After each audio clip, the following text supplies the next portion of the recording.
This is the city, Los Angeles, California. They make movies here. I live here. Sometimes I think that gives me the right to criticize the way movies depict my city. I know it's not easy. The city's big. The image is small. This is the opening statement by Thom Andersen in his documentary Los Angeles Play Itself. For this video essay, I would like to introduce two film essays in which they share the same themes, Hollywood. Los Angeles Play Itself by Thom Andersen and The Royal Road by Jenni Olson.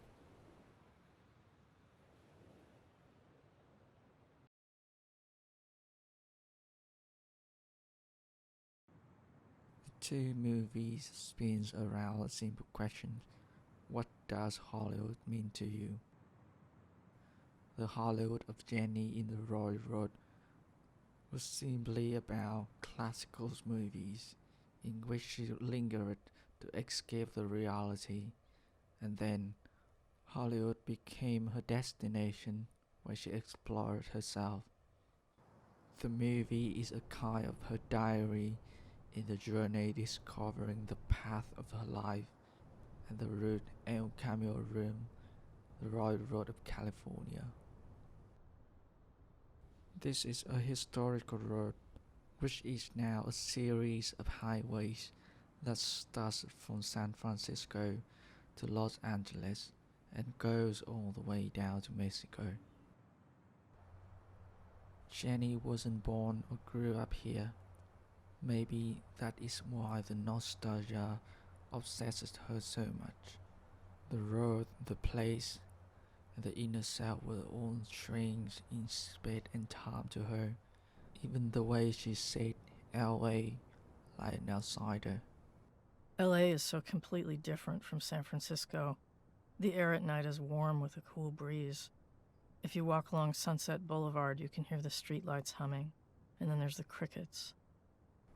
It may irritate someone like Thom Andersen. You guys can't do this. This is America. This isn't America, Jack. This is LA. The acronym functions here as a slightly derisive diminutive. Now it's become second nature, even to people who live here. Maybe we adopted it as a way of immunizing ourselves against the implicit scorn, but it still makes me cringe. Only a city with an inferiority complex would allow it. Unlike Jenni, Thom lives most of his life in Los Angeles. For him, Hollywood presents the movie industry or the show business.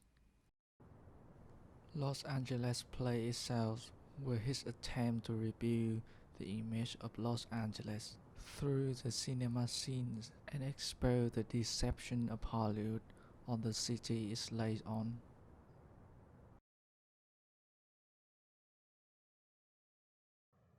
Jenni made the Royal Road in three complex parts that wavered with different story. The history of El Camino Room, the exploration of her life, and the feeling of nostalgia. In her documentary, she used her personal archive footage of landscape, cities, and places along the east coast of the USA, along the Royal Road. They was like image of the past, full of nostalgic feeling, and murky in the fog of the real places. With a deliberated voiceover and a long pause between scenes, it creates a meditative affection that enhances the nostalgic feeling for the movie.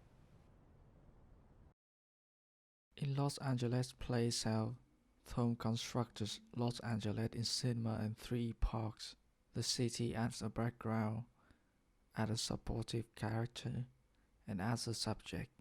Similar to Jenni, he used some real footage of places To compare the image in the movie scenes, he used cinema archive and movie scenes as evidence to support his argument with a bitter and cranky voice. Maybe that's why the movies turn their back on their city of origin, almost from the beginning. They claim to come from Hollywood, not from Los Angeles.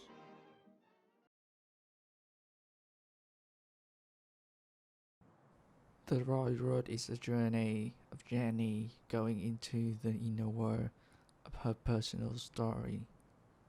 On the other hand, Thom made Los Angeles play itself like an academic research with an action style in editing to bring audiences adventuring to a real city inside the cinema. And they all shared the same enthusiasm to the image of cinema. These two inspiring documentaries are great examples that motivate me with a desire to make film essays about cinema and its affection to the real world. Thank you for watching and see you in the next video.